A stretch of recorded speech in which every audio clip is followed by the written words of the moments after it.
आज मैं आपके सामने एक महत्वपूर्ण विषय पर प्रकाश डालने के लिए उपस्थित हुआ हूं और यह विषय है डायबिटीज़। वर्तमान विश्व में डायबिटीज़ रोगी महामारी के रूप में फैल गए हैं। देखा गया है कि वर्तमान में लगभग 150 मिलियन लोग इस रोग से पूरी दुनिया में प्रभावित हैं और 2025 तक यह संख्या दोगुनी से भी अधिक हो सकती है। बांग्लादेश के संदर्भ में देखा जाए तो संख्या के हिसाब से बांग्लादेश वर्तमान में डायबिटीज़ रोगियों की दृष्टि से 10वें स्थान पर है। मुझे लगता है कि निकटतम अतीत में भी हम इस रोग के बारे में बहुत परिचित नहीं थे। वर्तमान में यदि आप ध्यान दें तो आप देख सकते हैं हमारे आसपास ऐसा कोई परिवार नहीं है जिसमें एक या अधिक लोग डायबिटीज़ रोग से प्रभावित न हो। तो सवाल यह है कि डायबिटीज़ रोग वर्तमान में आए महामारी के रूप में क्यों फैल गया है। इससे पहले कि मैं उन विषयों पर प्रकाश डालूं जिनके बारे में मैं बात करने जा रहा हूं, उन्हें थोड़ा बता दूं। वह है डायबिटीज़ क्या है, डायबिटीज़ क्यों होती है, डायबिटीज़ होने पर क्या समस्याएं हो सकती हैं और आप इस गंभीर रोग से कैसे बच सकते हैं। तो सबसे पहले आते हैं कि डायबिटीज़ क्या है। हमारे शरीर में पेट के ऊपरी हिस्से में अग्न्याशय नामक एक छोटी सी ग्रंथि होती है जो देखने में पत्ते जैसी होती है। इस अग्न्याशय से एक रस निकलता है जिसे हम इंसुलिन कहते हैं। इंसुलिन एक हार्मोन है। यह हमारे सामान्य चयापचय क्रिया के लिए अत्यंत आवश्यक है। हम जो कार्बोहाइड्रेट युक्त भोजन खाते हैं जैसे कि मिठाई या चावल या रोटी आदि, ये पचने के बाद हमारे रक्त में चले जाते हैं और रक्त में शर्करा या ग्लूकोज का स्तर बढ़ा देते हैं। इंसुलिन का काम इस शर्करा या ग्लूकोज को शरीर की विभिन्न कोशिकाओं में ले जाना है, जैसे कि यकृत और मांसपेशियों में, और वहाँ यह ऊर्जा या कैलोरी उत्पन्न करता है। यदि किसी कारणवश यह इंसुलिन स्रावित नहीं होता है या इंसुलिन अप्रभावी हो जाता है तो रक्त में ग्लूकोज या शर्करा का स्तर बढ़ जाता है। इसे ही हम डायबिटीज़ कहते हैं। पहले का उदाहरण तब होता है जब यह अग्न्याशय नामक ग्रंथि नष्ट हो जाती है। इसे टाइप 1 डायबिटीज़ कहा जाता है। टाइप 1 डायबिटीज़ आमतौर पर छोटे बच्चों में होता है। दूसरा उदाहरण है टाइप 2 डायबिटीज़। वर्तमान में हमारे देश में जो डायबिटीज़ व्यापक रूप से फैल रही है वह टाइप 2 डायबिटीज़ है। तो अब टाइप 2 डायबिटीज़ क्यों हो रही है? जब किसी कारण से हमारे शरीर में मोटापा बढ़ जाता है।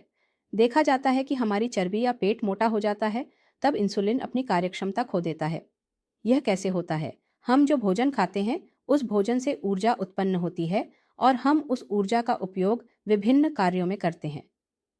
यदि किसी कारण से इनटेक और आउटपुट यानी भोजन ग्रहण की मात्रा और हमारे सामान्य कार्य या व्यायाम में असंतुलन हो जाए, उसकी तुलना में अधिक हो, तो जितनी मात्रा में हम भोजन करेंगे, अंततः यह भोजन चर्बी के रूप में हमारे शरीर में जमा होता रहेगा और यदि यह चर्बी पेट में अधिक मात्रा में जमा हो जाए तो इंसुलिन की कार्यक्षमता खो जाती है, जिसे हम इंसुलिन रेजिस्टेंस कहते हैं, जिसके परिणाम स्वरूप शरीर में ग्लूकोज या रक्त में शर्करा की मात्रा बढ़ जाती है।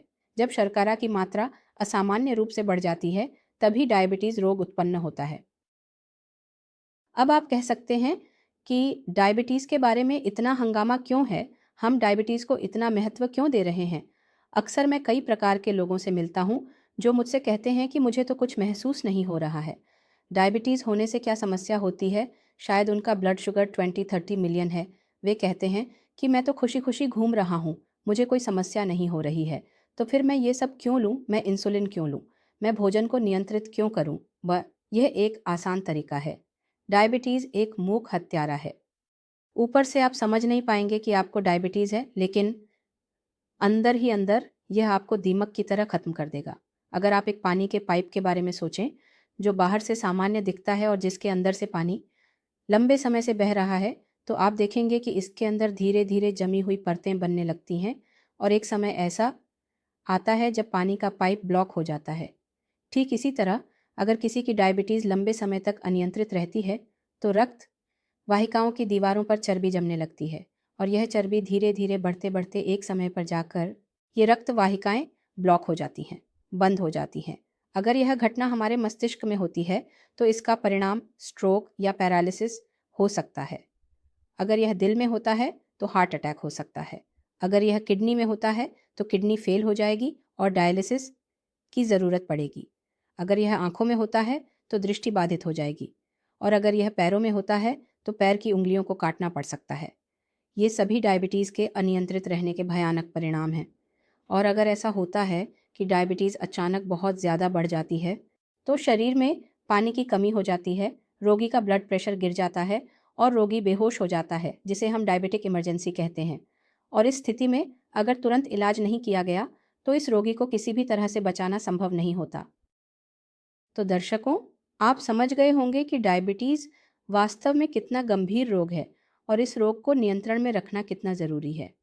मुझे लगता है कि अब तक की चर्चा के बाद आप शायद थोड़ा डर गए होंगे कि अगर डायबिटीज़ हो गई तो कोई बचाव नहीं है।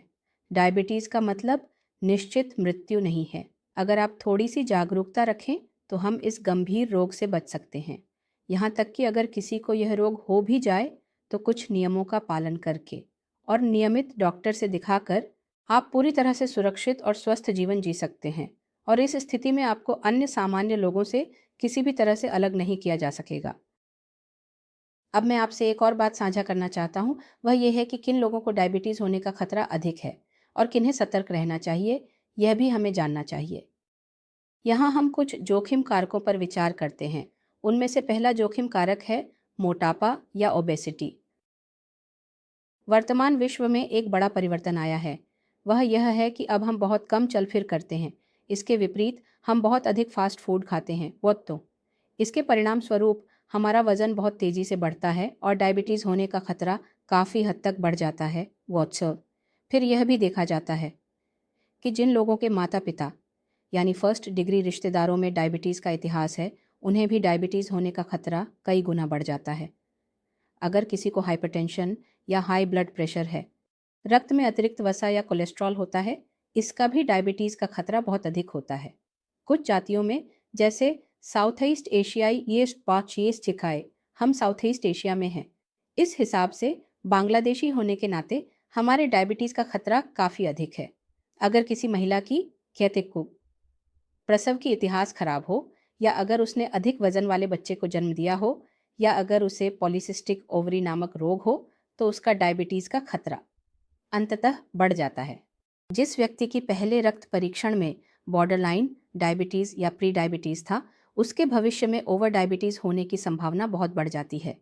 तो क्या बात याद रखनी चाहिए कि जिनका वज़न अधिक है, जिनके माता पिता भाई बहन को डायबिटीज़ है, या जिनको हाई ब्लड प्रेशर या कोलेस्ट्रॉल है, उन्हें निश्चित रूप से डायबिटीज़ के बारे में सतर्क रहना चाहिए। और अगर वे शुरू से ही सावधान हो जाते हैं तो वे इस रोग से सुरक्षित रह सकते हैं। तो केवल दर्शक गण, क्या क्या कदम उठाने से हम इससे कैसे बच सकते हैं? अगर मैं एक कोकसान करके कहूँ, तो पहली बात जो कहनी होगी वह यह है कि हमारा वज़न निश्चित सीमा के भीतर होना चाहिए। यह नियंत्रित होना चाहिए। इसे कैसे किया जा सकता है? वह है हमारे भोजन का सेवन और हमारी एक्सरसाइज या व्यायाम। इनके बीच एक संतुलन बनाए रखना होगा। माता पिता को मैं एक विशेष चेतावनी देना चाहूँगा। वह यह है कि कई बार देखा जाता है कि माता पिता दोनों को ही डायबिटीज़ होती है, लेकिन वे बच्चों का ध्यान नहीं रखते। वे बच्चों को फास्ट फूड का आदी बना देते हैं। ये सभी बच्चे दिन भर कंप्यूटर या वीडियो गेम्स में व्यस्त रहते हैं। वे बिल्कुल भी खेलकूद नहीं करते और फास्ट फूड के सेवन से उनके शरीर में कैलोरी की मात्रा असामान्य रूप से बढ़ जाती है। इसके परिणाम स्वरूप बचपन में मोटापा या बच्चों में स्थूलता बढ़ती है और ये सभी बच्चे भविष्य में डायबिटीज़ के खतरे में होते हैं, लेकिन गिर जाते हैं। डायबिटीज़ से प्रभावित होने की संभावना उनमें बहुत बढ़ जाती है। इसलिए माता पिता के लिए सलाह है कि अपने बच्चे को फास्ट फूड जैसे खाद्य पदार्थों से बचने के लिए कहें। उन्हें घर का बना खाना दें और उन्हें रोजाना कम से कम 1 घंटे मैदान में खेल कूद करने के लिए कहें। इससे यह बच्चा भविष्य में डायबिटीज़ के खतरे से बाकौते मुक्त रहेगा। अब हम बड़ों के बारे में बात करते हैं कि हमें क्या करना चाहिए।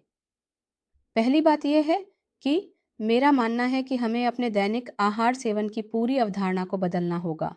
कैसे? आपको यह याद रखना होगा कि कौन से खाद्य पदार्थ खाने से आपकी मोटापा बढ़ेगा। उन्हें आपको जोड़ना होगा। उनमें से एक नंबर है फास्ट फूड, जैसे Pepsi, ice cream, chips, chocolate, burger, मछली, चिकन, फ्राई। इन्हें जितना कम खाया जाए उतना ही अच्छा है। अगर बहुत ज़्यादा खाना हो तो आप महीने में 1-2 दिन खा सकते हैं। तो फिर ज़्यादा क्या खाएंगे? ज़्यादा खाएंगे सब्जियाँ, फल, सलाद, यहाँ तक कि मछली, मांस खाने से भी आपका वज़न नहीं बढ़ेगा। हम अक्सर अपने मरीजों को एक साम डायबिटिक प्लेट मॉडल्स की सलाह देते हैं। वह कैसा होता है? हम मरीजों से कहते हैं कि आप अपनी प्लेट को 4 बराबर भागों में बांटें। आपकी प्लेट का आधा हिस्सा होगा सब्जियां, फल, सलाद, एक चौथाई हिस्सा होगा मछली और मांस और एक चौथाई हिस्सा होगा चावल या रोटी। तो अंत में चावल या रोटी हो ही जाएगी।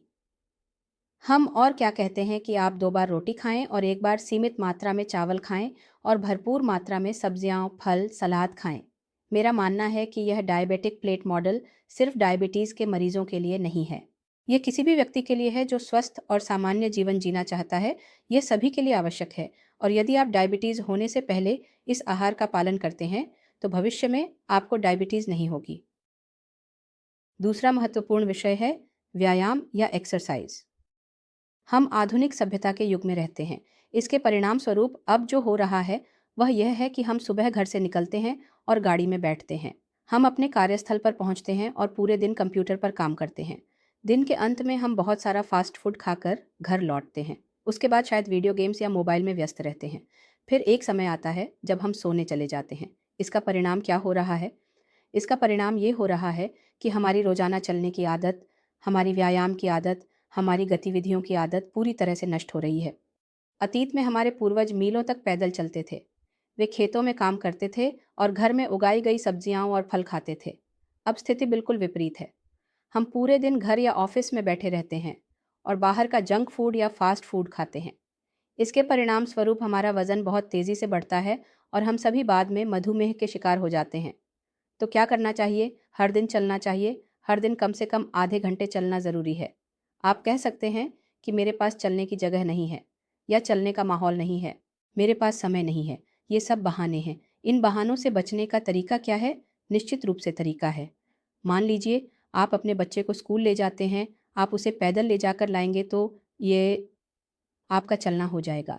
मान लीजिए आपके पास समय नहीं है, आप सुबह 1 घंटे पहले उठते हैं और उठकर आधे घंटे चलने की आदत डालते हैं। विभिन्न सर्वेक्षणों में देखा गया है कि अगर कोई व्यक्ति हर दिन 10 मिनट भी चलने की आदत डालता है तो वह काफ़ी हद तक मधुमेह और हृदय रोग के जोखिम से मुक्त रहता है। तो खाना और चलना, जिसे हम लाइफस्टाइल चेंज कहते हैं, ये बहुत ज़रूरी है।